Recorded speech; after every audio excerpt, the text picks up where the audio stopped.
যে breaking a নজর রাখতেই হচ্ছে বাগডোগরায় আবারও বিমান বিভ্রাট। দিল্লিগামী দুটি বিমান বাতিলে ভোগান্তি, দীর্ঘক্ষণ অপেক্ষা করে নাকাল যাত্রীরা। কি কারণ, আরো বিস্তারিত জানবো বিশ্বজিতের কাছ থেকে। বিশ্বজিৎ, কি কারণে এই দুটি বিমান বাতিল, কেনই বিমান বিভ্রাট, কি অবস্থা? দেখো, সাত সকালেই একটি বিমান যান্ত্রিক গোলাযোগের জেরে প্রায় 20-25 মিনিট আকাশে ওড়ার পর সেটি কিন্তু জরুরি অবতরণ বাগডোগরা বিমানবন্দরে হয় এবং সেখানে প্রায় 175 জন যাত্রী নাকাল হয়ে যান এবং পরে তাদের বিমান বাতিলের জন্য তাদেরকে শিডিউল দেওয়া হয়, তাদেরকে বলা হয় কাল বিমান হবে এবং তার আগে তাদেরকে বারবার বলা হয় যে বিমান কিন্তু কিছুক্ষণ পর পর রিশিডিউল হবে, কিন্তু শেষ পর্যন্ত বিমান হয়নি। পরবর্তীকালে দেখা যায় প্রায় 5:30 নাগাদ একটি দিল্লিগামী বিমান, একটি বেসরকারি সংস্থার বিমান, সেখানেও দেখা যায় রাত 10টার সময় বলা হলো যাত্রীদের যে বিমান যান্ত্রিক গোলাযোগের জন্য কিন্তু বাতিল করা হয়েছে। কার্যত এই খবর শোনা মাত্রই যারা যাত্রীরা তারা ক্ষোভে ফেটে ওঠেন। বারবার বলা হচ্ছিল তাদের বিমান রিশিডিউল করা হচ্ছে, তাদেরকে বিমানে করে তাদের গন্তব্যে পৌঁছানো হবে, কিন্তু রাত 10টা বাজতেই তাদের বিমান বাতিল কথা বলায় কিন্তু তারা ক্ষুব্ধ হয়ে পড়ে এবং এই বেসরকারি বিমানের বিরুদ্ধে তারা ক্ষোভ প্রকাশ করেন। কেন তাদেরকে এভাবে নাজেহাল করা হচ্ছে, প্রায় 5টা যে বিমান ওড়ার কথা সেই 10টার সময় কেন বলা হলো, এ নিয়ে কিন্তু প্রশ্ন তোলেন। তবে এখন অব্দি প্রায় 20-25 জন যাত্রী বিমানবন্দরের অন্দরেই রয়েছেন এবং যারা সিআইএসএফ জওয়ান তাদেরকে যেতে বাধ্য করছে। তবে যারা বেসরকারি বিমান সংস্থা তাদের পক্ষ থেকে কোনো ধরনের সহযোগিতা পাওয়া যাচ্ছে না, কারণ যারা যাত্রী রয়েছেন তাদের অভিযোগ যে তাদের বেশ কিছু কানেক্টিভ বিমান রয়েছে দিল্লি থেকে, তা কিন্তু তাদের ধরতে পারবেন না এবং তার মধ্যেই এই রাতে তারা কোথায় যাবেন সে ব্যাপারে তারা পুরোপুরি দিশেহারা। তবে বেসরকারি সংস্থার পক্ষ থেকে কোনো ধরনের বক্তব্য কিন্তু আমরা পাইনি এবং বিমানবন্দর কর্তৃপক্ষ কিন্তু কোনো ধরনের বক্তব্য এই বিষয়ে জানাচ্ছেন না। বেশ, हम लोग 3 बजे से पहले इधर हैं, 4 बजे का फ्लाइट था। उसके बाद इन लोग बोला 6 बजे का है, 6 बजे के बाद में बोला 10 मिनट का लेट है, उसके बाद बोला आधा घंटा लेट है, फिर बोला 8:45 में है, फिर बोला 9 बजे है, फिर बाद में 10 बजे बोला कैंसिल है। तो बताओ, बच्चे लेके दिल्ली जा रहे थे, कल इसको डॉक्टर दिखाना था, सुबह बच्चे लेके, सुबह से कुछ खाया ही नहीं। इस तरीके से करना इन लोग का ठीक नहीं है। अगर इन लोग को कोई ऐसा कोई समस्या है, कोई टेक्निकल इशू है, ये बता रहे हैं, तो ये लोग इस चीज़ को रिशेड्यूल कर सकते हैं या दूसरे फ्लाइट मंगा के उसको ये कर सकते हैं या अर्ली मॉर्निंग प्रोवाइड कर सकते हैं। क्या बोल रहा है स्पाइस जेट इसको अभी बोल रहा है कि हमारी टेक्निकल इश्यूज है, इसके वजह से अभी हम इसको कैंसल्ड कर रहे हैं, बोलते हैं आप रिफंड ले लो। अभी ये सबसे बड़ी बात है, रिफंड की बात नहीं है, जिनकी कनेक्टिंग फ्लाइट है वो क्या करेंगे। আর এবার নজর রাখবো বিজেপির ওপর চাপ বাড়াতে চাইছে তৃণমূল। বাংলা ভাগের বিরোধিতায় এবার তাই বিধানসভায় প্রস্তাব। আগামী সোমবার প্রস্তাব পেশ করা হবে, তারপর আলোচনা।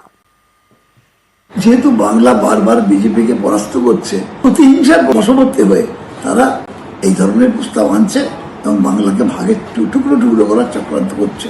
এই পশ্চিমবঙ্গ অবিভক্ত থাকবে, এই পশ্চিমবঙ্গে হিন্দুদের সুরক্ষিত এবং উত্তরবঙ্গের বঞ্চনা নিরসন, পাহাড় সুন্দরবন জঙ্গলমহলে উপযুক্ত কর্মসংস্থান এবং উন্নয়ন, এটাই আমাদের লক্ষ্য।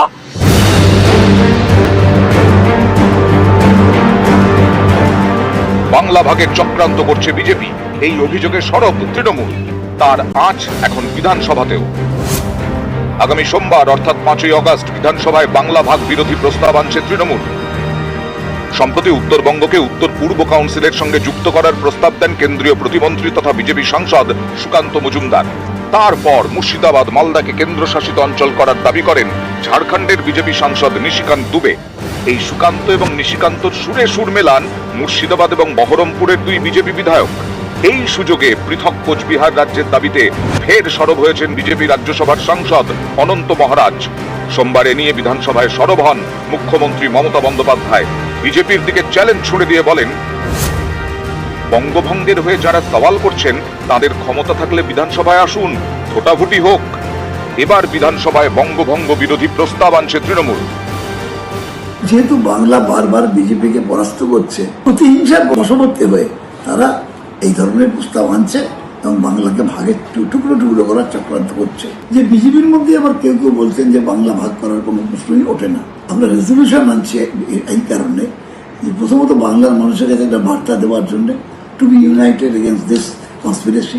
আর দ্বিতীয়ত বিজেপির যারা বলছেন আমরা এই ভাগ চাই না, তারা ফ্লোরে আসুন এবং বলুন তারা তাদের বক্তব্যটা, তাহলে আমার মনে হয় যে বাংলা হয়ে এই চক্রান্তটা রুখে দেওয়া যাবে।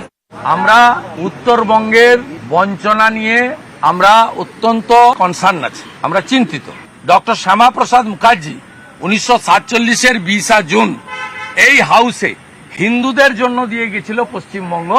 এই পশ্চিমবঙ্গ অবিভক্ত থাকবে, এই পশ্চিমবঙ্গে হিন্দুদের সুরক্ষিত এবং উত্তরবঙ্গের বঞ্চনা নিরসন, পাহাড় সুন্দরবন জঙ্গলমহলে উপযুক্ত কর্মসংস্থান এবং উন্নয়ন, এটাই আমাদের লক্ষ্য। বাকিটা সোমবার দিন এই রেজুলেশনে আমাদের পার্টির যে স্ট্যান্ড আছে কমপ্লিটলি ক্লিয়ার করব। পর্যবেক্ষকদের একাংশের মতে বঙ্গভঙ্গ বিরোধী প্রস্তাব এনে বিজেপির ওপর চাপ বাড়াতে চাইছে তৃণমূল। এ নিয়ে বিধানসভায় আলোচনা হলেই বিজেপিকে আক্রমণের সুযোগ পাবে তৃণমূল। বিজেপি বাংলা ভাগ করতে চায়, এই অভিযোগে ফের তারা সুর চড়াতে পারবে। এছাড়া বিধানসভায় প্রস্তাবনা মানে সেটা সাংবিধানিক রেকর্ড হিসেবে থাকবে। বাংলা ভাগ ইস্যুতে তৃণমূল সরকারের অবস্থানও স্পষ্ট হবে, যা রাজনৈতিক ইতিহাসে গুরুত্বপূর্ণ। নিউজ 18 বাংলা। যেখানে খারাপ ফল সেখানকার দায়িত্বপ্রাপ্ত নেতাদের বিরুদ্ধে কড়া ব্যবস্থা। 21শে জুলাইয়ের মঞ্চ থেকেই হুঁশিয়ারি দিয়েছিলেন অভিষেক বন্দ্যোপাধ্যায়। এবার সেই অনুযায়ী কাজ শুরু করলো তৃণমূল। নেতাদের পারফরমেন্স খতিয়ে দেখা হবে। জেলা সভাপতি থেকে শুরু করে বিধায়ক সাংসদদের কাছ থেকে রিপোর্ট চাওয়া হয়েছে, আর তারপরই সেই রিপোর্টের ভিত্তিতেই ব্যবস্থা নেওয়া হবে।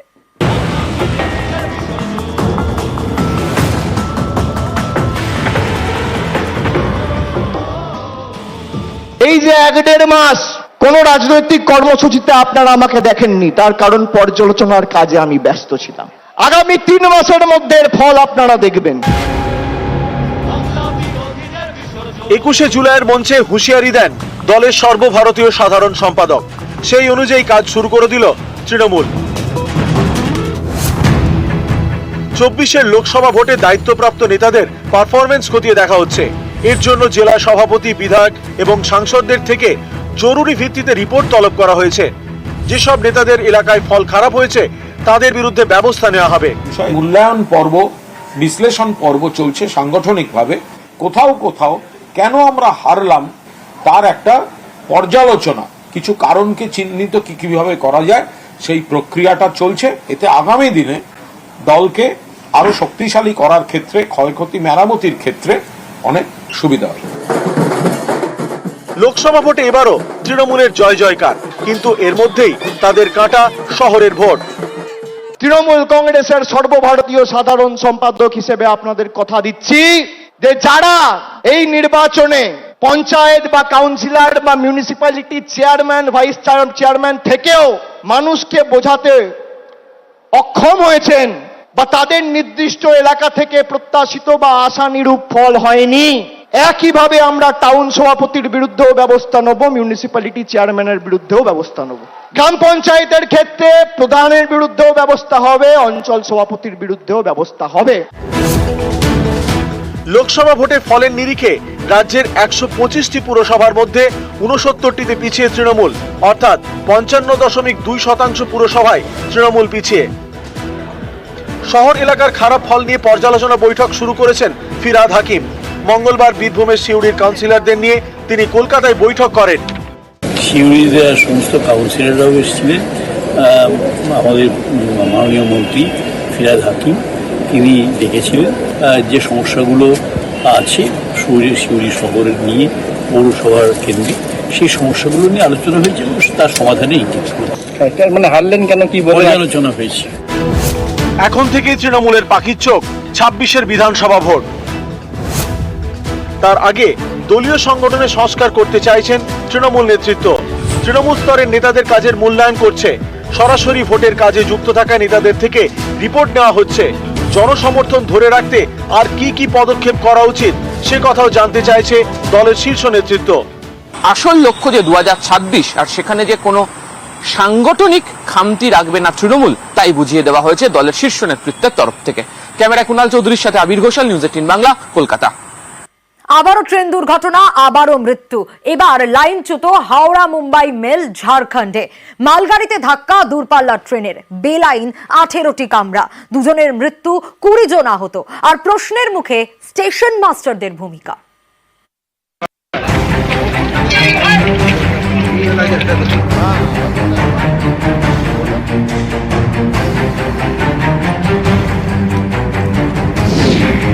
মঙ্গলবার তখন কাকভোর 3:43। ঝাড়খণ্ডের চক্রধরপুরের কাছে রাজঘাট সোয়ান এবং বরাবাম্বুরের মাঝে ট্রেন দুর্ঘটনা, একাধিক মৃত্যু।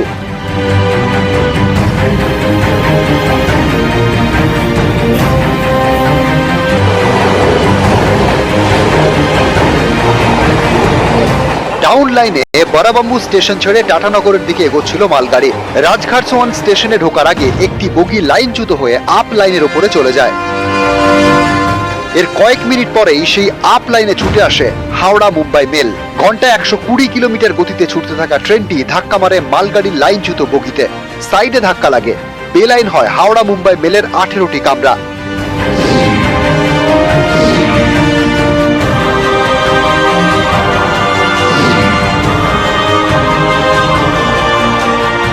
तब सडनली पूरा ट्रेन हिल गया। ड्राइवर से बात हुआ कि गाड़ी ड्रिल हो। उसके बाद मैंने उतर के देखा, काफी अंधेरा था। एसी का तो बहुत बुरा ही हाल है और लोग काफी इंजर्ड थे। डाउन लाइन में NJBCT मालगाड़ी पहले से ड्रिल हो चुका था, उसी के ऊपर हमारा 120 में गाड़ी जा रहा था, उसी